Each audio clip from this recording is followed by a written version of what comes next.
جی وعلیکم السلام. ملک صاحب کیسے مزاج ہیں آپ کے؟ الحمدللہ جی اللہ کا بڑا کیسی زندگی گزر رہی ہے؟ ہم اگر آپ کی پرسنل جرنی سے تھوڑا پوڈ کاسٹ کا سٹارٹ کریں تو ایک آپ کا جیسے میں نے تھوڑی بہت ریسرچ کی تو آپ کا جو ایرا تھا وہ ایرا جب آپ نے ایز اے مڈل کلاس یا لوور مڈل کلاس سٹارٹ کریں آپ نے ویسے زندگی سٹارٹ کی. آج اللہ نے اتنی عزت نواز دی, ارد گرد آپ کے لوگ ہی لوگ ہوتے ہیں. کیسی پھر لائف ہے وہ؟ کیسی لائف تھی اب کیسی ہے؟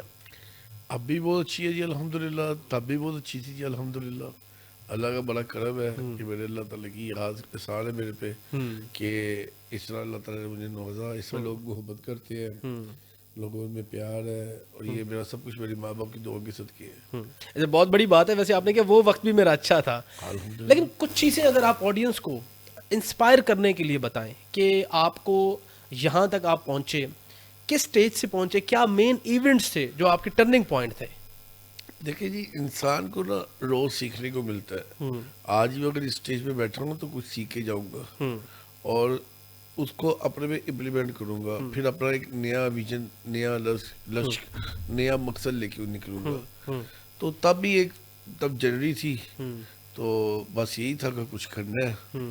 تو یہی اسٹرگلنگ ٹائم تھا, نکلے ہیں, اللہ کا کروڑا شکر ہے. مجھے اگر سب سے زیادہ کوئی موٹیویشن ملی ہے وہ مجھے ملی میرے والد صاحب کی طرف سے. والد صاحب کی, میرے والد صاحب اللہ تعالیٰ ان کو کروڑ کروڑ جنت نصیب کرے. ان کا میری زندگی میں ایک بہت بڑا ہاتھ تھا, بہت بڑا مقام ہے ان کا میری لائف میں. میں کبھی بھی ان کو فراموش نہیں کر سکتا. بیسیکلی میں مڈل کلاس فیملی سے بلونگ کرتا تھا, اور میرے والد صاحب ایک تاجر, بڑے نامور تاجر مشہور تھے. الحمدللہ آج بھی لوگ ان کو بڑی عزت سے نام لیتے ہیں. پہلے میرے والد صاحب اعظم کلاس مارکیٹ کے صدر تھے. اچھا. تو وہاں سے میں نے اپنی جرنی کا آغاز کیا. تو چلتے رہے بس سڈنلی کچھ ایسا ہوا, پنجابی میں کہتا ہے کچھ شریکہ, وہ ایک فیملی ممبر نے کوئی ایسی بات کر دی, وہ یہاں میں فٹ ہو گئی.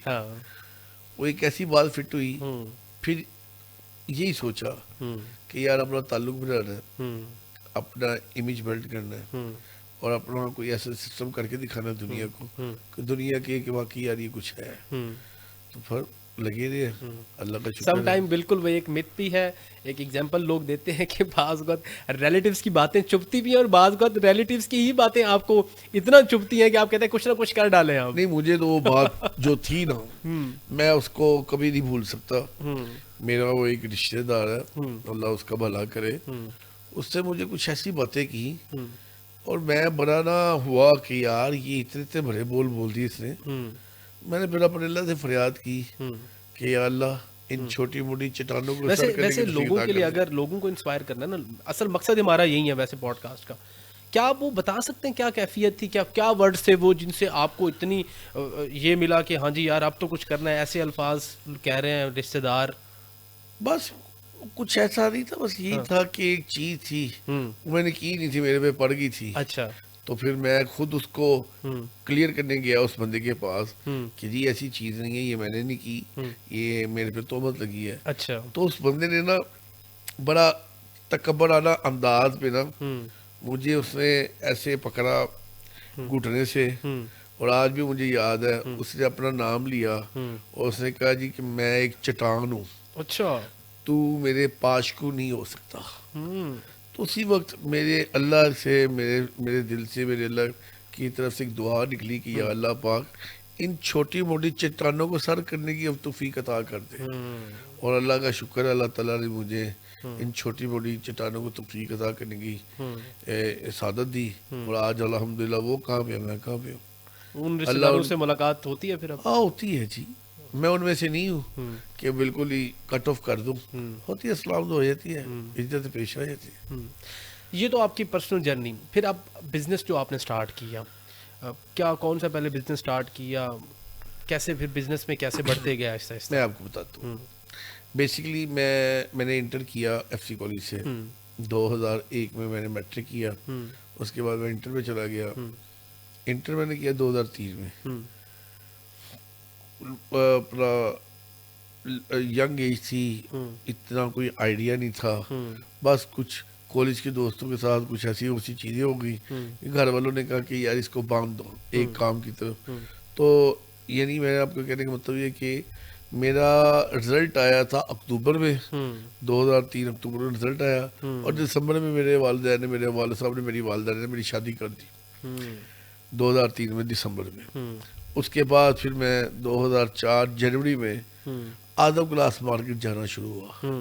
سب سے پہلے میرے والد صاحب نے مجھے جو میرے والد صاحب نے ایک دکان کرائے پہ دی ہوئی تھی اسی دکان کے اوپر مجھے کام سکھانے کے لیے بٹھایا. میں نے اس دکان میں بیٹھ کے میں نے کام سیکھا. پہلے کسٹمر کو کس طرح سے ڈیل کرتے ہیں, پھر وہ کپڑے کی پیمائش کیسے ناپتے ہیں, کپڑے کو بنواتے کیسے, ایمبرائڈری کیسے کرتے ہیں, کیلنڈر کیسے کرتے ہیں, اس کو پھر برانڈ کیسے بناتے ہیں.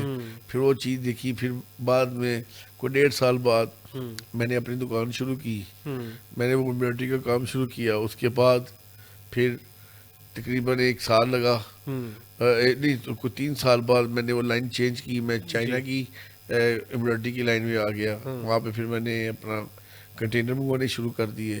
کاروبار میرا بھر گیا الحمدللہ. کاروبار بڑھا تو پھر آگے کا آگے نکلا کاروبار. تو اس کے بعد پھر 2007 میں نے ایک اعظم کلاس مارکیٹ کا کرکٹ ٹورنامنٹ کروایا تھا. اچھا. اس کرکٹ ٹورنامنٹ میں وہ اتفاق کچھ ایسا ہوا کہ وہاں پہ مہمان خصوصی عمران خان آ گیا. اچھا. وہ سڈن ہی آ, کوئی پلان نہیں تھا. تو جب عمران خان آیا تو انہوں نے مجھے کپ دیا. اس نے دیکھا یہ اتنی عوام کیسے اکٹھی کی, لوگوں نے بتایا ملک زمان نے کی ہوئی ہے. تب پھر میں مدر رشید تھے لاہور کے پریزیڈنٹ. بالکل بالکل. انہوں نے مجھے اپنے ساتھ اٹیچ کیا. نیکسٹ ڈے مجھے بلایا دفتر. میں نے پی ٹی اے جوائن کر لی. اچھا. پھر وہ پی ٹی اے کے ساتھ ایک اسٹرگلنگ ٹائم گزرا. تب نہ کوئی 1-2 بندے نہیں ملتے ہوتے تھے ہمیں پی ٹی آئی کے لیے. پھر میں نے 2010 میں لاہور میں عمران خان کو مدعو کیا. وہاں پہ وہ آیا, اس کا میں نے استقبال کروایا دلی گیٹ سے لے کے. پہلے وہ اعظم مارکیٹ, پھر وہ کشمیری گیٹ سے وہ پھر نکلا رنگ محل چوک, رنگ محل چوک سے شالمار. یعنی 6 سے 7 گھنٹے لگے تھے اس کو نکلنے کے لیے. تو مجھے اچھی طرح یاد ہے خان صاحب کو میں نے تھینک یو کا میسیج بھیجا تو مجھے انہوں نے رپلائی بھیجا تھا زمان اٹ واز اے گریٹ شو. تو تب کی بڑے کم لوگوں کو کریڈٹ دیتے ہیں خان صاحب ایسے. اس کے بعد پھر پہلا جب جلسہ ہوا اس جلسے کے اندر جو میں کر سکتا تھا میں نے کیا. غالباً 10 اکتوبر والا جلسہ تھا وہ نارے پاکستان والا. اس میں بڑے بڑے معاملات ہوئے. پھر وہ کیے. اس کے بعد 2013 میں نے اپنا کیا کہتے ہیں انٹرا پارٹی الیکشن لڑا. اس کے بعد پھر اپنا اسٹرگلنگ کرتے رہے. میں آ گیا سینٹر پنجاب کا ٹریڈر ونگ کا پریزیڈنٹ آ گیا. اس کے بعد پھر 2018 کا الیکشن آیا. الیکشن میں نے الیکشن لڑا وہ ایم پی کی ٹکٹ کے اوپر. میرا مقابلہ حمزہ شہباز صاحب کے ساتھ ہوا تھا. ان کے مقابلے میں 48,000 ووٹ پڑ گیا. اور جب government I P T I کی ٹکٹ, ہاں پی ٹی کی ٹکٹ پہ گورنمنٹ آئی, پھر دیکھا گورنمنٹ کیا ہوتی ہے کیونکہ ہم نے ساری زندگی اپوزیشن کی سیاست کی تھی. اور جب دیکھا تھا کہ یہ چور یہ لٹیرے جن کو ہم لوگ کہتے تھے, ہماری اپنی گورنمنٹ اس میں اتنی انوالو تھی کیونکہ اس میں وہ آپ کو پتا ہوگا اس دور میں کہ کس طریقے سے بندربان کی جاتی تھی. بالکل کہ کس طریقے سے جہازوں میں اٹھائے گئے, جس طریقے سے ماحول بنا, کس کا کیا ریٹ ہے, کمشنر کا کیا ریٹ ہے, ڈی سی کا ریٹ کیا ہے, اے سی کا کیا ریٹ ہے. تو ڈی اے جی پیسے کس طرح پہ رکھتے تھے. تو جب یہ دیکھا تو میں تو یہ والا پاکستانی ہے میں تلاش کرنا تھا. ٹھیک ہے. تو خیر بڑا کرنے کے بعد ان شارٹ مجھے اچھی طرح یاد ہے کہ میں نے اپنا جولائی 2021 میں نے پی ٹی آئی کو خیر بات کہہ دیا. 21 میں جب حکومت میں تھے, جب عمران خان خود وزیر اعظم تھا اور پنجاب میں ان کی وہ تھی حکومت تھی بغداد کی شکل. یہ 21 میں علیم خان پہلے چھوڑ چکے تھے کہ بعد میں اکٹھے چھوڑی تھی؟ اچھا اکٹھے چھوڑی تھی آپ نے. ٹھیک ہے. اچھا آپ کی یہ پولیٹیکل تھوڑا سا جرنی پہ میں آتا ہوں. تھوڑا سا اعظم مارکیٹ کے حوالے سے, اس وقت آپ پریزیڈنٹ خود ہیں, آپ اعظم مارکیٹ کے. ابھی ایک ویڈیو بھی وائرل ہوئی تھی, مارکیٹ میں پارکنگ کا بڑا ایشو ہے, کچھ مسائل ہیں. تاجر حضرات خاص طور پہ کچھ تاجر حضرات جو ہیں وہ خاص طور پہ ابھی بھی middle class lower middle class ہیں, ٹھیک ہے, جن کو فیسیلیٹیٹ میرے خیال میں گورنمنٹ بھی بعض اوقات نہیں کرتی, ان کو اگنور کیا جاتا ہے. اس حوالے سے آپ کیا کر رہے ہیں؟ دیکھیے پارکنگ پلازے کی جو فقدان ہے ہاں وہ آج کا نہیں ہے, وہ پچھلے ہم کم از کم 10 سال سے اس بات کا تقاضا کر رہے ہیں کہ ہم ایک پارکنگ پلازا دیتے. ہم نے اس کی پرپوزل بنا کے بھیجی. اس پرپوزل میں کیا طریقہ کار تھا کہ ہم کہتے تھے کہ آپ اس کا جو جیسے بھی کرنا چاہتے ہیں، اگر اس کو آپ پبلک پرائیویٹ پارٹنرشپ کے اوپر کرنا چاہتے ہیں ہم تیار ہیں، اگر آپ اس کا جے وی کرنا چاہتے ہیں ہم اس کے لیے بھی تیار ہیں، اگر گورنمنٹ خود بنا کے دینا چاہتی ہے ہم اس کے لیے بھی تیار ہیں۔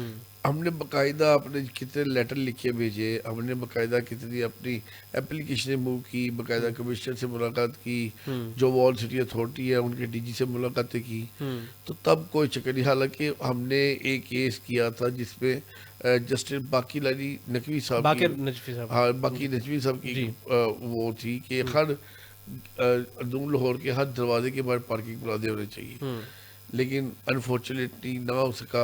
اب آ کے ایک پارکنگ پلازا بن رہا ہے، 3 منزلیں گراؤنڈ فلور اس کی ہے، اس کی 3 فلوروں کے بیسمنٹ کے اندر، اور اس کے اندر اپنا یہ پارکنگ پلازا ہوگا کہ تقریباً 550 گاڑی کی گنجائش ہے وہاں پہ، اور وہ اپنا ایک گورنمنٹ اپنی طرف سے بنا رہی ہے۔ ہم نے تو تب آفر کی تھی کہ جتنا پیسہ لگتا ہے ہم تاجر لگانے کو تیار ہیں، ہمیں جگہ دے دیں، لیکن اب آگے اس گورنمنٹ نے اس کے اوپر عمل درآمد شروع کی ہے، پارکنگ پلازا بن رہا ہے، اب انشاءاللہ بن جائے گا۔ ٹھیک ہے، اب آپ کا بزنس بالکل ٹھیک جا رہا ہے؟ الحمدللہ بزنس کیا ویسے منتھلی انکم ہے اگر ناظرین کو بتانا چاہیں؟ شکر ہے اللہ تعالیٰ کا، کرم ہے اللہ تعالیٰ کا۔ جب ہماری کوئی دکانیں بک جاتی ہیں ہم بڑے دلیر ہو جاتے ہیں، جب دکانیں نہیں بکتی ہم ایسے مرجھا جاتے ہیں۔